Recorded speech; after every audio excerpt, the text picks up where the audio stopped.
Israa'el dhoofteenii jarri lamaanuu akka walirraa harka isaanii sassaabbatan gorsee Iraanis si gaheeti gara mariitti deebi'i rakkoo teenyaa hiikkannudha.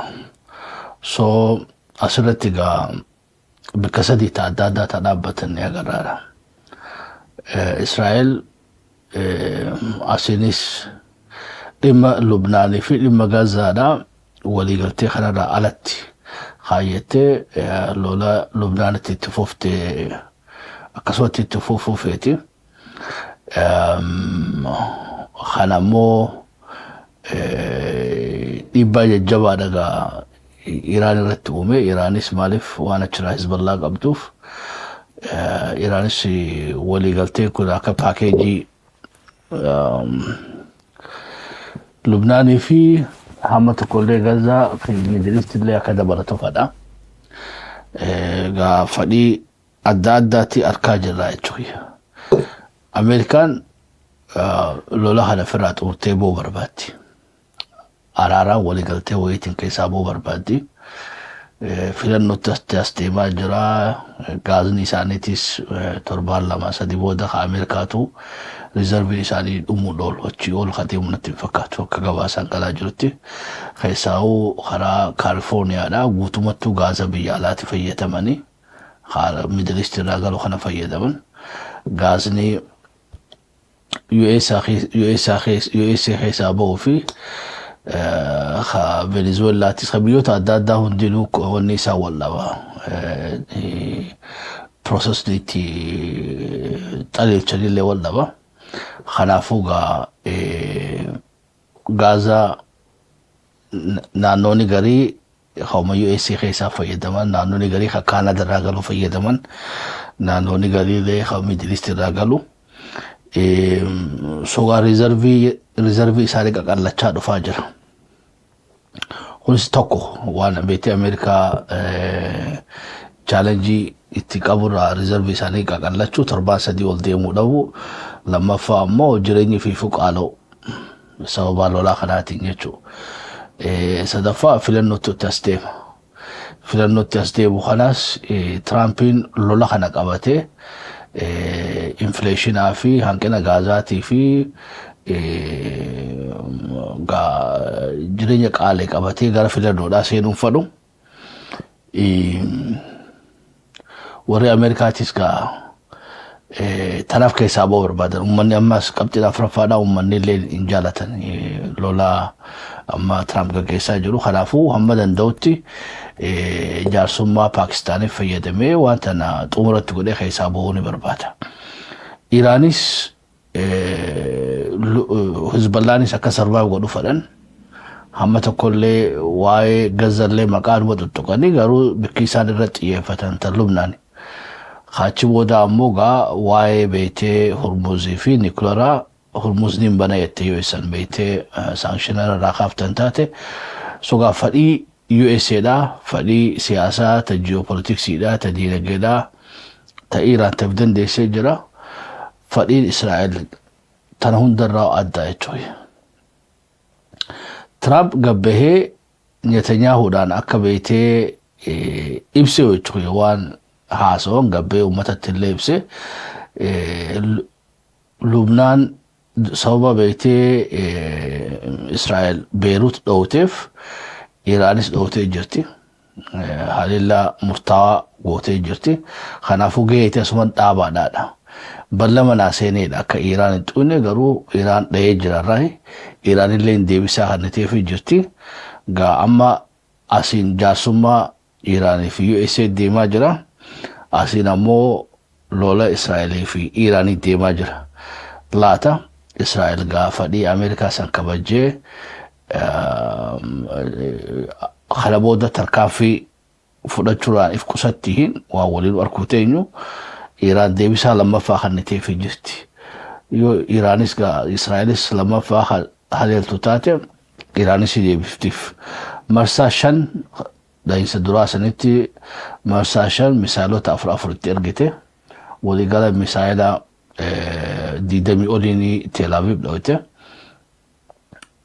oduu garee ka gabaasanitti warri Israa'el wanni wanni misaayilota dhufe firaa deebifnee jirraadha. Buufnee jirraadha. Iraan ammoo misaayilonni ani erge miidhaa Israa'el irratti geessisee jiraadha. Israa'elis Teheraan, Asfahaanii fi Tabriz dhootee jirti. Haleellaa Iraaniin namni du'e hin jiru.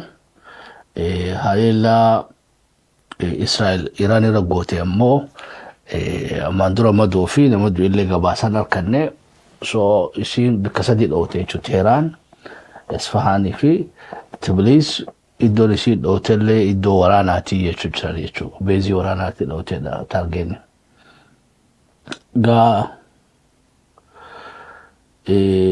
Taraa lammaffaadha ammas gara kaabaa dhoote Iraan. Egaa Israa'el dhuftee Tabrizii fi Asfahaanii fi Teheraan dhoote booda Iraanis deebisaa kanniteef jirti marsaa lammaffaadhaatii fi marsaa lammaffaa kun kaaba Israa'el irratti xiyyeeffate laata nama meeqaatti du'ee kan juga waliin arku teenya. Dubbiin biraa gaayoo dubbiin tuni akkanaa katti fuftu taate Yamanis dirqama sii boonisi mala Huutiin baabu mandab cufuun isaanii ni mala. Waliigalatti nagaa fi lolli waliin makamuun kun magaalaa stock marketaatii fi akkanumatti illee Gaazaa fluctuation isaa akka malee almost waggaa 40 geesse konfliktii irraa haasa'an waggaa isniinni ga'e immoo waliigaluu deemnaadha. Waraqaan memorandum of understanding miizaa waliigalanii jiran mallatteessuu barbaachisa. Tuutni waan kanatti hojjetee jira hojii isaanii dirqama isaanii baanii jiranii waraqaan gaa isaaniif waraqaa san mallatteeffamuu qabdi gara Iraanii fi gara USA'dhaatiin. Haga ammatti Trump waraqaaf duraa qaba malee waraqaa sanii hin mallatteessine. Warri kanarraa fayyadamus ittuma fufaa jiranidha. Misaayilota achitti dhukaafamuu danda'u kaampaaniin Boeingidhaatiif kaampaanii hedduu jira 456 ta biliyoona 60 harkattee fi ta biliyoona 40 harkattee fi ta biliyoona 20 harkattee fi ta biliyoona 57 harkatan jidduu lolli kun inumaatu haraaraatti ta'e jidduu kanatti illee warra beeytee akka qumaaratti qabsiifatee taphatu jira. Lolliin kaan ka'u irrattu warra maallaqa qabsiisee geemii kana taphatu jira. Tokko amma miliyoon 25 qabsiisee miliyoon 500 harkateedha. So duuba lolli deemu lola cinattis daldala oowwaadha gaggeeffamaa jira. Daldalli kun hundinuu hawbaga Ameerikaa keessatti gaggeeffamaa irraa dalagataa jiranii jechuudha. Pirezidaantiin Ameerikaadhaa Donald Trumpiin lolli akka Israa'el Iraan hin dhoowne afaan guutuudhaan abdatee dubbatee ture. Inumaatu achi bira hoteetu dhimma kanaan harkaa qaba, haardii ana harkaa qaba, Netanyaahuu harkaan qabu, amrii tiyyatti akka ballama naaseenee jira godhuun qabu.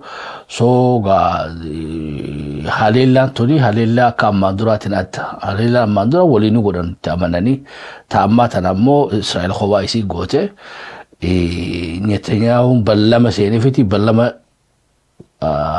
Trumpidhaa cabsee haleellaa isa godhu ta'e dhukaasota deemuu jirus yoo arkuu barbaadan shabboo isa taphachiisuu dandeenya. Ni qabdaa taphachiistaafi. Hayyee so haala kanaan dubbiin deemaa jirtidha tagamaa Iraan. Cinattis Iraan yeroo ammaa tana keessatti deebisaaleen isiin godhaa jirtu bakka Hormuzitti hoggaa Ameerikaa wajjin wal dhaban takkaayyoo Ameerikaan kallattiidhaan Iraan kadhootu taate Iraan deebisaan isii Kuweetiif Bahareen dhawaa jirti yeroo ammaa tana keessatti. Suudii fi bakka biraa irratti hin xiyyeeffanne. Bakka Lubnaan ammoo sarara diimaa lafa keessee wanni isiin jettee lolli gara kaabaa Israa'elii fi kibbaa Lubnaan achitti lolli gaggeeffamaa jira Hizballaa fi Israa'el jidduutti. لولا حزبالله في إسرائيل جدو كيف مخانا إيران بشافي وانا دادا غرغرا جرتين حزبالله أمو ونسي سنة ديما قوتي يو إسرائيل خنابيرا خطي بيروت خلوتو تاتي خسارة ديما لا دي بيسان كان نافيدا أما لولا torban muraasa dura Israa'el inumaatu Lubnaan gadhiisaa wanni Beerut gadhiisaa deemaadhaadha. Lafa kibbaa kanaa almost nama miiliyoon tokko olii baqachiiftee jirti. Baha jetteeti lola gargeessaa jirti. Manneen irra diigaa jirti. Tel Aviv irraas ganda tokko jira. So anyway Tel Aviv keessaa baha wanni maali Beerut keessaas baha waan jettu baaftee dubbii kana Iraan sarara diimaa goonaan Trump isiisan jidduu seenee dubbii san dhiiftee jechuu Israa'el. Ammoo dhaguuntu sarara diimaadhaa jettee ibsitee turte Iraan san duraa ibsitee jirtidha. Waliigalatti egaa wanni amma strange ta'e keessa Iraan fi Israa'el wal xuxuquu tana keessatti Iraanii fi Ameerikaa wanni araarsu jira. Islamabad Pakistan araarsu jira. Hizballah fi Lubnaan ammoo Ameerikaa araarsu jira. Amma inumaatu Ameerikaan Israa'elii fi Iraan illee adda qabdu taatee jechuudha. Gaa wanni yeroo responsiin itti aanu maali kan jiru eegagaa Israa'el ammaas wanni dhowte Iraan dhowte isaas dhowuun isaa inni malaadha.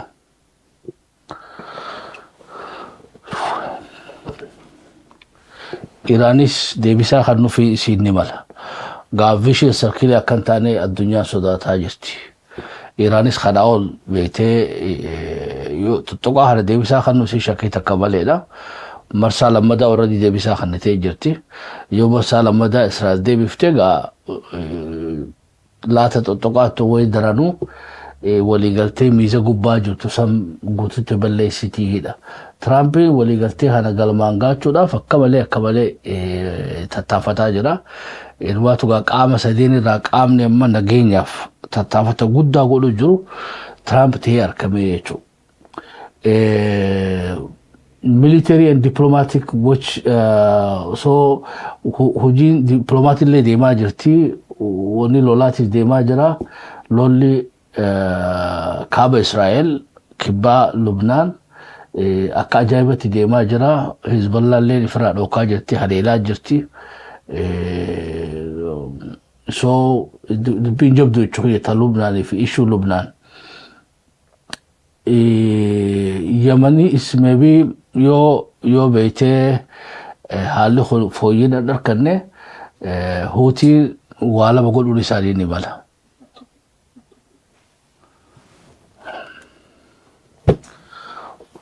Huutii waa lama godhuun isaanii ni mala. Dura baabuun mandab cufuudha.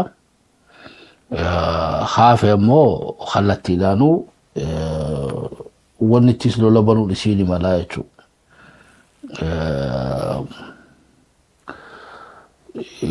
Misaa'ilaanuu deebitee Haifaa fi Tel Aviv dha'uun isaanii mala. Yoo kasan ta'u ta'e egaa gara wanni itti deebi'een jechuudha. Gara lolattu deebi'aa jiranii. Anyway Israa'el lola kana deebisuudhaaf araara kana gufachiisuudhaaf gaa tattaafata jabaa akka malee jabaadhaa godhaa jirti. Biyyoonni Arabaatii fi akkanumatti keessaa Su'uudiidhaaf Qatar tattaafataa jiran. Lolli kun akka irraa dhumu Paakistaan fayyadamanii araara buusuudhaaf hedduu akka malee hawwaa jirti. Iraanis Ameerikaanis Paakistaan fi Saawudii fi Qatar. United Arab Emirates nagaas ni feeti ammoo lafa jalaa akka malee Israa'el hojii dhaabbataa jirti. Biitti ammoo waa jeeqaa jirtu ta dirree baatee addunyaanu agarte ammoo Israa'elii jechuudha. Dhimmoonni biraatis advaayizarii interview godhanii turaniini kan mushtabaa advaayis godhu. Amma gorsaan mushtabaadhaa محسن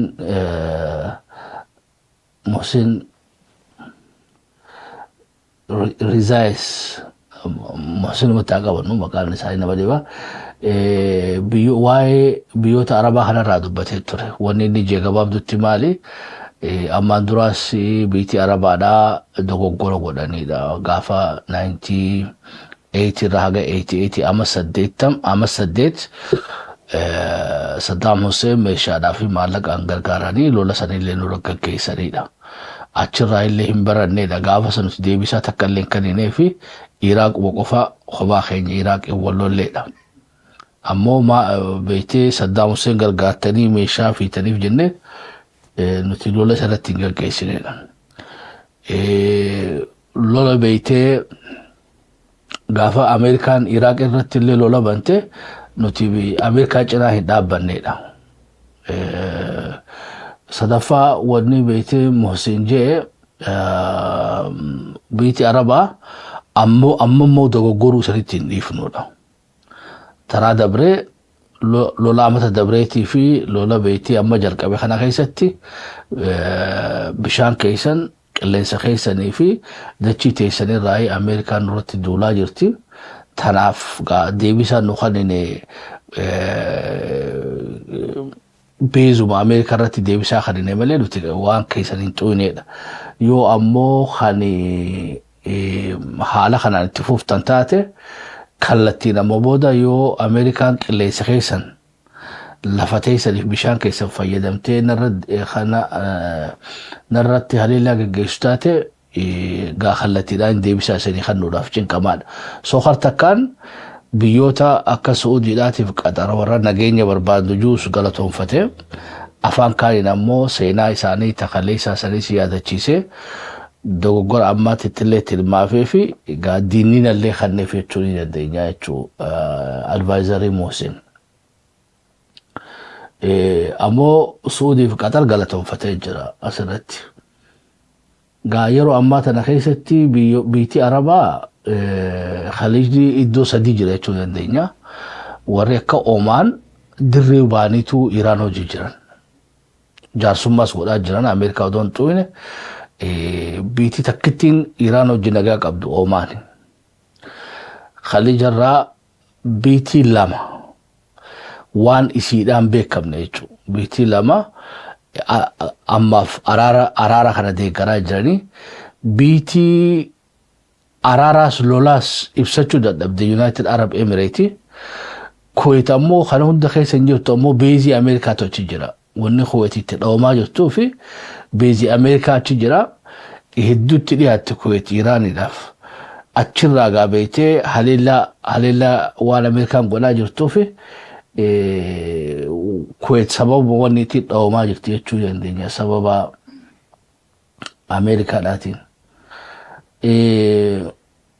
Yoo nagayni qabuu taate biyyi Araballee irraa fayyadaman addunyaallee irraa fayyadamti because jidduutti gaasni haga tokko namuu fuudhadhaqe yoo ammas deebi'anii Hormuz cufamu taate lolli hukkatti deebi'u yoo taate lolli kanaa irraa hamaa ammaan duraa sanirra because taraa tana Iraanis meeshaa qopheeffattee jette akka ajaa'ibatti meeshaalee jajjabduu boodara aanfattee meebigaa misaa'ilota haaree as baasuun isiin mala namni akka malee already lola kana keessatti Suudiin haga tokko khasaaraa jabduu irra ga'ee Qatarillee haga tokko namni hunda ol even Israa'el ol illee namni akka malee itti miidhamee United Arab Emirates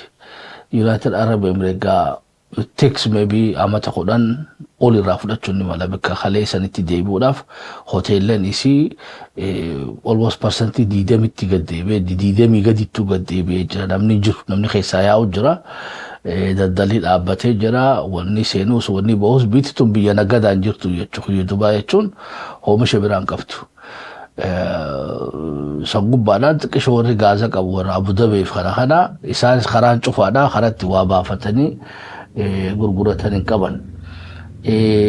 Sogaa waan itti firaa dhookanis hin qaban. Ameerikaanis isaan protect godhuu hin dandeessu harkaa jiranii isaanis fi danda'anii ifirraa dhokuu hin dandeenyedha. Gaa lolatti ni deebi'anii kan jiru atiin yeroo ammaa tana keessatti sila akka xoxoqqaa Iraaniin akka xoxoqqaa beeytee Israa'el Iraan godhaa jirtuun gara beeytee lolaa deebuun isaanii shakkii takka malee ture. Haa taatu ammoo Tiraampiin bilchina ajaa'ibaa tokko agarsiisee jechuudha. Sharriin Netanyahuudha waan galteef itti fakkaata. Telefoonaan illee bilbilee arrabsee illee numa jaanii jechuudha. Miidiyaaleen garii gabaasan beeytee biyya tana ummata Israa'el kana addunyaa irratti namni ajeessu jiru ati wanni ati godhaa jirtu beeytee gargaarutti hin jirtu biyya teetii miidhaa jirti. Sila anaaf ta'u anaatu beeytee lubbuu si baasee malee sila warri Israa'el si hidhaniidha. Sila si hidhanii namni gahaganaawu siidhaaf anaadha.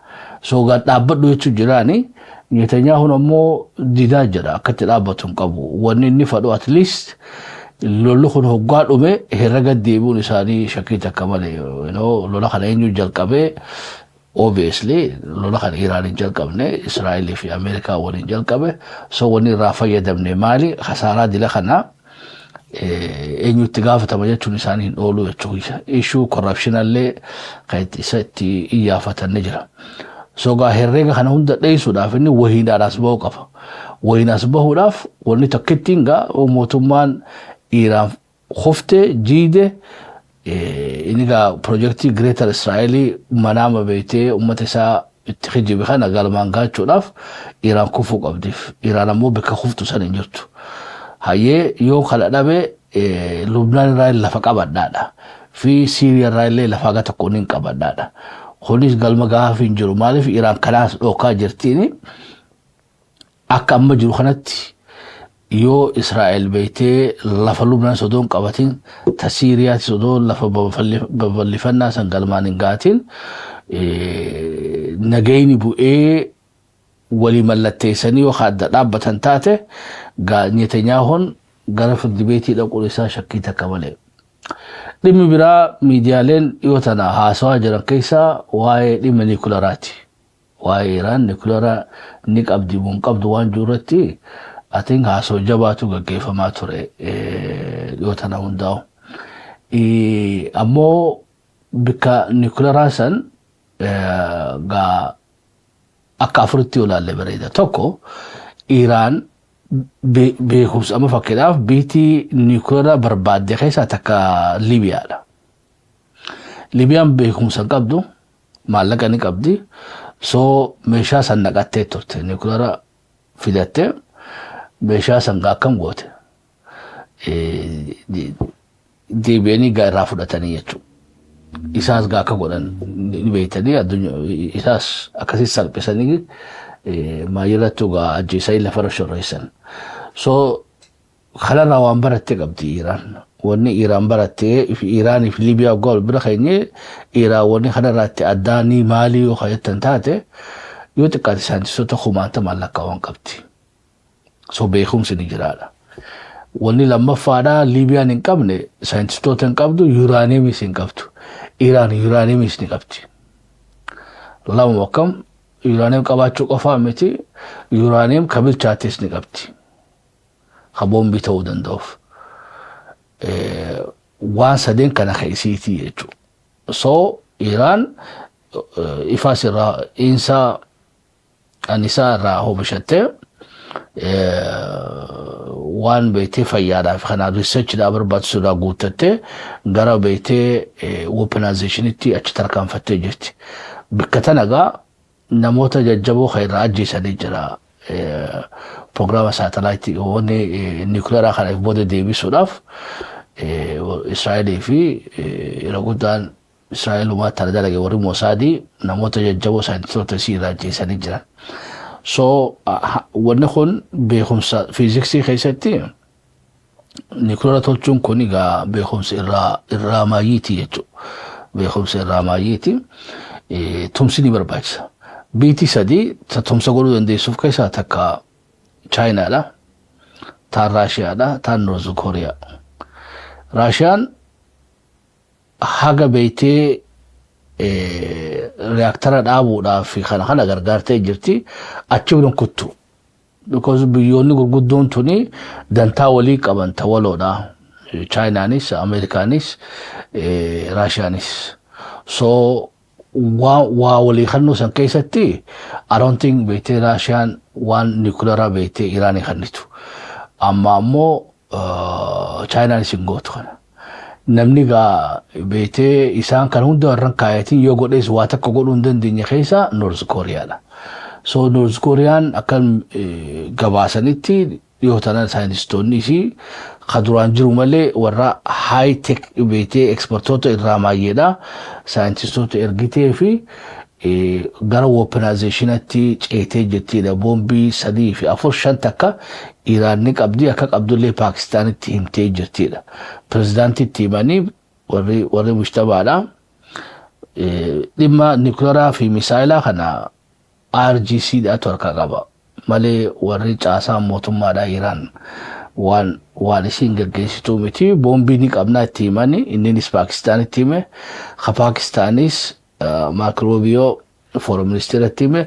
Foreign ministerinis Trumpitti himeedha gabaasaan jirtu. So wanummaan amma Iraan Ameerikaanuu Iraan dhowratti hamilee hin qabneefu takka tanaa jechuu jiran. Dhimmi biraa gaa Iraan North Korea irraa barattoo maaliif ga'enne North Koreaan akkatti survive gootee qabdi. Biiti takka ta Ameerikaan oduma ari'attu jalaa baafatte North Koreaadha. Gaa lola Koreaadhaa kajaan ka bikka lamatti adda isaan baasee North fi South eegaddaan ba'an booda saankshinaa almost siiji jala jiran marfamanii jiranii. Gaa marfama kana keessatti tarsimoon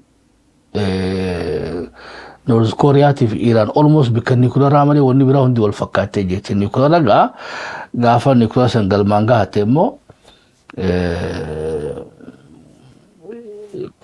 wannuma taate jechuudha. North Korea irraa waan guddoo baratteedha Iranis ta duraa.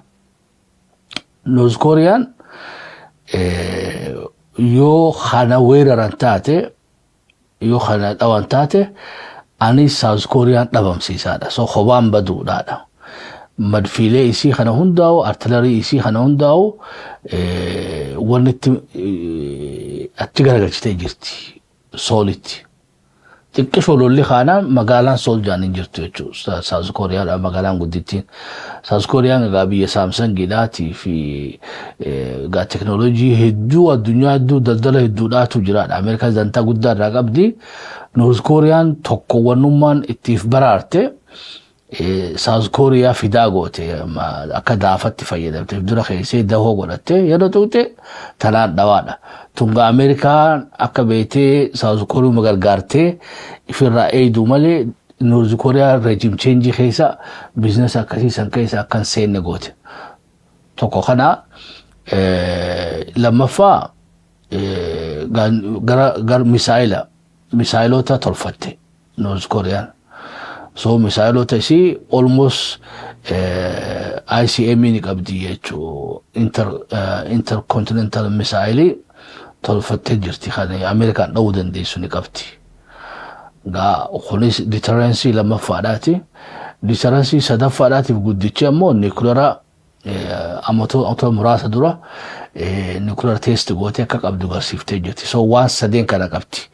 Iraanoo maal qabdi jechuun keessaniin oolu Iraan akka South Koreaatti biyya fidaa gootu ni qabdi yes. Biyyoonni Khaliijaa kun hundinuu yoo natuutan dhukka irraa haasaa agarsiiftee jirti. So deterrensiin tokko Iraan khobaan duudha yoo kana tuutan taate yoo kana duultan taate biyyoota Arabaa kana hundaa'u ni dhabamsiisaadha. Kun tokko kun fi boombiif danda'eedha. Lammaffaa misaayila akkuma North Korea sanitti misaayila ni qabdi. Misaayilli isii dalagarraa oolee harkina jechuudha.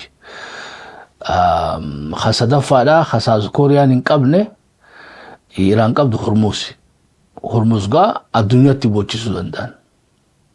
Sadiin wakkam afraffaa ca'uu deeman magaa afraffaa nuclearaa Iraan yoo waan afra kana guuttatte bitii tun utaaltee biyya afraffaa taate addunyaadhaa super power taate shakkii takka malee. Nuclear tolfannaan already biyya Arabaa beekte bikki ardaagesii ta'a jechuudha. Baakyaardii Iiraan ta'a. Sodummaan isaaniitti fu'uriisummaan Israa'eluu kana odoo isiin kanan guuttanneen dhawee facaasaadha. Yoo kana booda tuquu hin danda'uudha. Ati almost deeqaa 88 irra jira. Deeqaa muraasa hafe jechuudha. Isiin niikuleera godhuudhaaf. Yoo taraa tana beektee lolli guddaan kaka'u taatee isaanis niikuleeraa ni qabnaa jedhanii hateesti godhan taate jaaftolee wuziiraan Iiraan kabajanii waliin jiraachuun dirqamati taati jechuu isaan hundaa'u. So North Korea fi Iiraan bikkatti wal fakkaatan tana wanni takkitti irraa hafte dubbii niikuleeraa qofa. Dhimma Sudaan haga tokko irraa dubbannee gara xumuraa deemnaa. Sudaan lolaa gaggeeffamaa jira Sudaan keessatti yeroo ammaa.